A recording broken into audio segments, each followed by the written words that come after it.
herzlich willkommen zum ersten von 3 Teilen über meine Urlaubsreise nach Maierhöfen in die Alpen. Hier bin ich gerade an meinem ersten Tag. Das Wetter war noch relativ schön. Auf dem Weg zur Kugelspitze und danach weiter zum Eistobel. Begleitet mich auf dieser wundervollen Reise. Viel Spaß!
nachdem ich nun die Kugel überwunden habe und wieder abgestiegen bin, gehen wir gleich in das kleine Örtchen. Vorher setze ich auf der Bank eine kleine Pause ein und dann gleich geht es weiter.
So, nachdem wir den kleinen Ort nun erreicht haben, geht es ein kleines Stück auf einer befestigten Straße, man möchte gar sagen auf einer Landstraße, in Richtung des nächsten Wanderweges.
Unserer Reise den Eistobel endlich erreicht.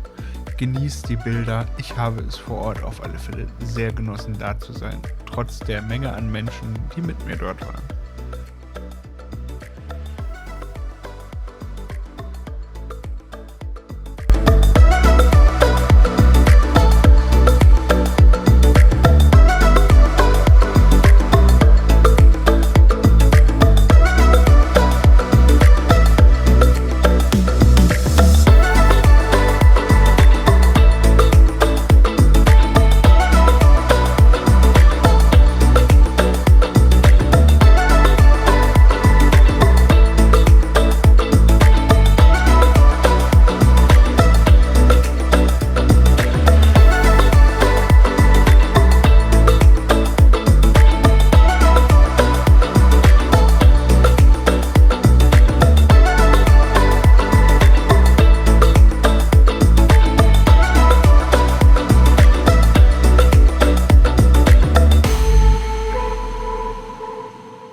das war Teil 1 der dreiteiligen Reisedokumentation.